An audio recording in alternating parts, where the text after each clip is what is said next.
ऐसा secret planner जो आपको ये बताएगा कि आपके हाफ ईयरली एग्जाम के लिए कैसे प्रिपेयर करना है, कैसे सारा सिलेबस कंप्लीट करना है और यस कैसे 95% और उसके अबाउट स्कोर करना है। तो ये वाला प्लानर मैंने एज अ सीनियर बहुत सारे जूनियर्स के साथ शेयर किया था एंड गेस व्हाट, उन्होंने सबने बहुत अच्छा स्कोर किया था। So I thought why not make a video in this. तो इस वीडियो के थ्रू आपको ये पता चलेगा कि कैसे बहुत सारा सिलेबस एकदम कम टाइम में कंप्लीट करना है। बाकी सारी डिटेल्स और एक डेमो टाइम टेबल भी मैं इस वीडियो में बताने वाली हूँ। तो मेक श्योर कि आप इस वीडियो को एंड तक देखो और हाँ, चैनल को जरूर सब्सक्राइब करना।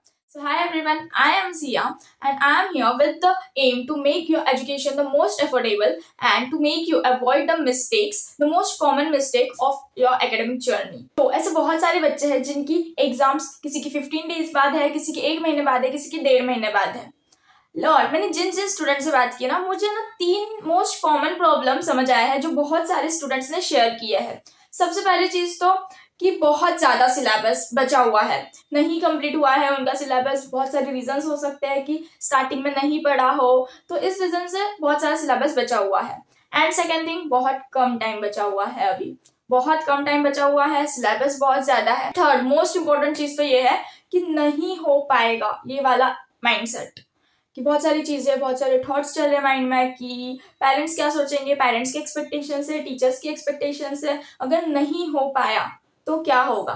ये सारे थॉट्स जो माइंड में चल रहे हैं, ये भी एक ऑब्स्टैकल क्रिएट कर रहे हैं। तो मुझे ऐसा लगता है कि ये सारे प्रॉब्लम्स बहुत सारे स्टूडेंट्स के साथ है। तो अब हमें इनके सॉल्यूशन पर बात करनी चाहिए और इसका सॉल्यूशन एक सबसे बेस्ट 5 स्टेप वाला प्लानर है जो मैं इस वीडियो में बताने वाली हूँ। इट विल बी बेटर कि अगर आप एक नोटबुक और एक पेन या पेंसिल लेकर बैठ रहे हो, ताकि मैं जो भी इसमें प्लानर बता रही हूँ वो आप नोट कर सको। और बहुत सिंपल 5 स्टेप्स है इसमें। स्टेप नंबर 1, आपको एक नोटबुक लेनी है और है ना, एक पेज पर मैथ्स, नेक्स्ट पेज पर इंग्लिश, ऐसे हर एक सब्जेक्ट के नाम लिखना है।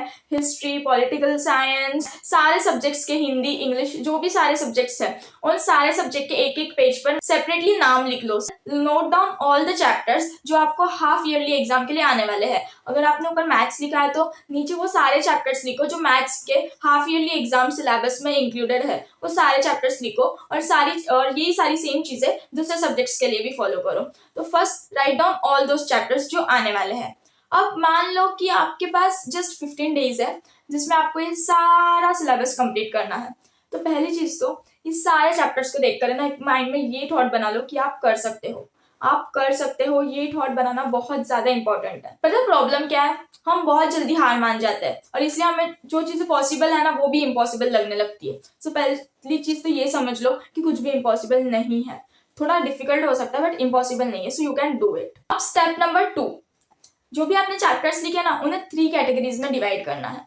सबसे पहली कैटेगरी ये है कि जो चैप्टर्स आपके हो चुके हैं, जो डन चैप्टर्स हैं।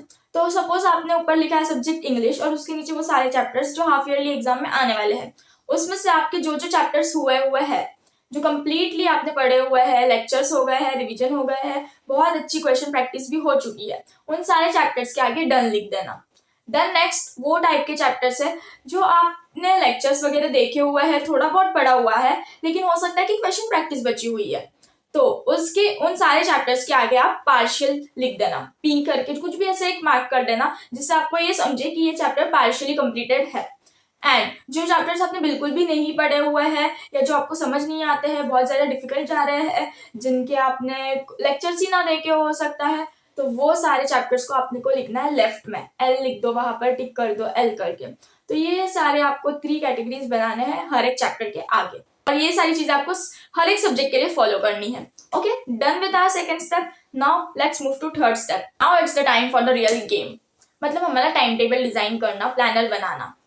तो अभी ये है कि मैं सपोज एक मान लेते हैं कि एक स्टूडेंट है जिसके पास जस्ट 15 डेज है, एकदम बेयर मिनिमम पे मान लेते हैं कि जस्ट 15 डेज है उसके पास और उसे उसकी हाफ ईयरली एग्जाम 15 डेज में देनी है। मैं आपको एक डेमो प्लानर बताती हूँ और यस, आपकी हाफ ईयरली एग्जाम जितने भी डेज में है उस हिसाब से आप आपका प्लानर अच्छे से डिजाइन कर सकते हो। खुद से डिजाइन करना और हाँ, जरूर डिजाइन करना। और अगर आप डिजाइन कर रहे हो तो मुझे कमेंट सेक्शन में बता सकते हो या इंस्टा पर डीएम भी कर सकते हो। तो डे 1 से लेकर डे 4 जो है ना, उसे वो चैप्टर्स उठाने चाहिए जो उसके पार्शियली कंप्लीटेड है। ओके, अब ये चैप्टर्स को कैसे कंप्लीट करना है 4 दिनों में, वो भी आगे वीडियो में आपको पता चलेगा। सबसे पहली चीज तो ये है कि बहुत सारे स्टूडेंट्स ये मिस्टेक करते हैं ना कि वो स्टार्टिंग में ही वो चैप्टर उठा लेते हैं जो उनके कंप्लीटली बचे हुए हैं, लेफ्ट चैप्टर्स वो लोग उठा लेते हैं, जिससे क्या होता है ना, वो चैप्टर्स अच्छे से कंप्लीट नहीं हो पाते हैं और स्टार्टिंग में उन्हें डिमोटिवेटेड फील होने लगता है। ये एक साइकोलॉजी है, इसलिए ना आप वो चैप्टर्स फर्स्ट पिक करना जो आपके पार्शियली कंप्लीटेड है। तो 4 डेज में हमें उन चैप्टर्स को कंप्लीट करना है। 5th to 11th डे तक, 5th से लेकर 11th डे तक उन्हें लेफ्ट चैप्टर्स करने हैं जो उनके कभी भी कंप्लीट नहीं हुए थे, वो चैप्टर्स आपको उठाने हैं। एंड देन लास्ट के जो 3-4 दिन बचे हुए हैं उसमें आपको आपके डन चैप्टर्स कंप्लीट करने हैं। अब ये लास्ट की डन चैप्टर्स करना जरूरी है क्या? हाँ, बिल्कुल जरूरी है, बिकॉज रिविजन के बिना कोई फायदा नहीं। और ये मेरा खुद का एक्सपीरियंस है कि अगर आप रिविजन नहीं कर रहे हो ना एग्जाम से पहले, तो आप बहुत जगह स्टक हो सकते हो और स्पीड भी थोड़ी स्लो हो सकती है एग्जाम में, इसलिए रिवीजन करके जाना बहुत जरूरी है। इसलिए डन चैप्टर्स के लिए भी थोड़े डेज निकालना इंपॉर्टेंट है। अब हम 4th स्टेप में ये देख लेते हैं कि कैसे हमें हर एक कैटेगरी ऑफ चैप्टर्स को कंप्लीट करना है। तो फर्स्ट लेट्स सी कि हमें पार्शियल चैप्टर्स को कैसे कंप्लीट करना है। अभी पार्शियल चैप्टर्स वो चैप्टर्स है जिनके आपने लेक्चर्स वगैरह लेके हुए बट क्वेश्चन प्रैक्टिस बची है, तो आप इसलिए क्या कर सकते हो ना, आपको रिवीजन के लिए जस्ट 1 शॉट लेक्चर्स देख सकते हो and then jump to question practice. उन चैप्टर्स की बहुत अच्छे से क्वेश्चन प्रैक्टिस कर लेना और ऐसी क्वेश्चन प्रैक्टिस करना कि आपको उसमें कॉन्फिडेंस गेन हो, ऐसी क्वेश्चन प्रैक्टिस करना उन चैप्टर्स की। एंड देन उसके बाद में उन चैप्टर्स की राइटिंग प्रैक्टिस भी कर लेना। पार्शियल जो भी चैप्टर्स कंप्लीटेड है उनकी राइटिंग प्रैक्टिस पर भी फोकस करना, क्योंकि बहुत बार ऐसे होता है कि एग्जाम में राइटिंग प्रैक्टिस की वजह से भी मार्क्स कट हो जाता है, इसलिए एटलीस्ट पार्शियल चैप्टर्स की तो राइटिंग प्रैक्टिस कर लेना। नाउ लेट्स सी कि हम लेफ्ट वाले चैप्टर्स कैसे कंप्लीट कर सकते हैं। एक लॉन्ग कट है कि आप डिटेल्ड लेक्चर्स देखो, जितने भी उस चैप्टर के लेक्चर्स है वो सारे देखो and then move to question practice. आप ऐसा कर सकते हो। और एक चीज है कि आप 1 शॉट ले लो, उन सारे चैप्टर्स की 1 शॉट वीडियो स्टडी कर लो एंड देन उसके बाद में आपकी जो भी टेक्स्ट बुक है, एनसीईआरटी है या आप जिस भी टेक्स्ट बुक से पढ़ रहे हो उसका एक माइंड रीडिंग ले लो and at the end question practice करना। तो ऐसे आप 2 वेज में आपके लेफ्ट चैप्टर्स कंप्लीट कर सकते हो, जो भी आपको सही लग रहा है आप कर सकते हो। देन उसके बाद में हमारे डन चैप्टर्स को कैसे करना है। तो डन चैप्टर्स को कंप्लीट करने का बहुत ही सीधा तरीका है कि आपको है ना क्या करना है, ये एक टॉपर्स की स्ट्रेटेजी है ना, कि जो भी डन चैप्टर्स है उनके क्वेश्चन प्रैक्टिस बुक होती है, तो उन क्वेश्चन प्रैक्टिस बुक में से ना रैंडमली कोई भी क्वेश्चन पिक कर लो एंड सी कि अगर आपको वो सॉल्व करने आ रहा है क्या। अगर सॉल्व करने आ रहा है आपको कोई भी रैंडम क्वेश्चन जो आपके चैप्टर्स कंप्लीटेड है, टोटली कंप्लीटेड है, उनमें से जो भी अगर आप रैंडम क्वेश्चन पिक कर रहे हो, अगर आपको वो सॉल्व करने आ रहा है तो एक उससे कॉन्फिडेंस मिलता है कि हाँ हम कोई भी क्वेश्चन आए तो सॉल्व कर सकते हैं। अगर आपको कोई ऐसा चैप्टर है जिसके बहुत सारे क्वेश्चंस नहीं आए आपको सॉल्व करते वक्त, अगर आपसे नहीं हुआ है तो फिर उन चैप्टर के एक थॉरो रिविजन ले लेना, उनको थोड़ा रीड करना और जो मोस्ट एक्सपेक्टेड क्वेश्चन है उनके फिर वो लगा कर जा सकते हो आप। तो ये पूरी स्ट्रेटेजी थी एंड ट्रस्ट मी कि ये सबसे बेस्ट है और ऐसा कुछ भी इसमें इम्पॉसिबल जैसा नहीं है और मैं ऐसा कुछ भी नहीं बताऊंगी जो आप लोग नहीं कर पाओगे 15 डेज में या जितने भी डेज में आपके एग्जाम है उसमें आप नहीं कर सकते हो, ऐसी कुछ भी चीज नहीं है। बस आपको क्या नहीं करना है, कुछ मिस्टेक्स भी है जो मैं आपको बताऊंगी। सबसे पहली बात तो क्वालिटी को प्रायोरिटी दो मोर देन क्वांटिटी। मतलब अगर आपके 7 चैप्टर्स है सपोज साइंस में और आप 7 कंप्लीट करने जा रहे हो बट आपसे नहीं हो रहे हैं, जिस रीजन से आप सारे चैप्टर्स में से थोड़ा थोड़ा कर रहे हो, देन बिलीव मी कि इसका कुछ भी फायदा नहीं होने वाला है। क्योंकि आपको भी पता है कि जो 10th ग्रेडर्स है उनके लिए हाफ ईयरली एग्जाम्स मैटर नहीं करती है, उनके लिए डायरेक्ट उनकी बोर्ड एग्जाम्स मैटर करती है। तो अभी तो आपके अच्छे मार्क्स आ भी सकते हैं बट बाद में आपको प्रॉब्लम होगा। क्वांटिटी पे जाओगे ना तो क्या हो जाएगा कि आपको एट द एंड फिर से वो सारे चैप्टर्स पढ़ने ही पड़ेंगे, क्योंकि आपने फिर से अच्छे से पढ़े नहीं है फर्स्ट टाइम।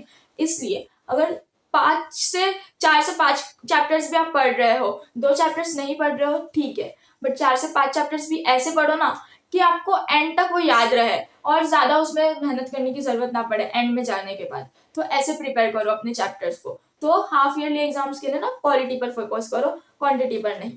सेकेंड चीज, जो भी प्लानर बताया वो जरूर फॉलो करना, क्योंकि जो भी फॉलो करेगा वो टॉप करेगा। तो मुझे कमेंट सेक्शन में भी बताना कि आप फॉलो कर रहे हो या नहीं कर रहे हो। अब मुझे भी पता है कि जो ये वीडियो देख रहा है, जितने भी बच्चे देख रहे हैं, जितने भी स्टूडेंट्स मेरे फ्रेंड्स देख रहे हैं, उसमें से 10% बच्चे ही फॉलो करेंगे, बट जो करेगा वो पक्का टॉप करेगा और वो ये चीज एंड तक याद रखेगा, क्योंकि ये उसके बोर्ड्स में भी हेल्पफुल होने वाली है और मैं ऐसी कुछ वीडियोस भी लाती रहूंगी। थर्ड बट मोस्ट इंपॉर्टेंट चीज, नहीं होगा सोचकर वैसे ही कुछ नहीं होने वाला है। तो ये सोचना बंद करो और जो प्लानर दिया ना उस पर वर्क करना स्टार्ट करो, क्योंकि व्हेन यू स्टार्ट वर्किंग आपका 50% वर्क वही कंप्लीट हो जाता है। आई जस्ट होप कि आपको ये वीडियो बहुत अच्छा लगा होगा, और ऐसी यूजफुल टिप्स के लिए सब्सक्राइब करना बिल्कुल भी मत भूलना। मिलते हैं नेक्स्ट वीडियो में, तब तक के लिए बाय बाय।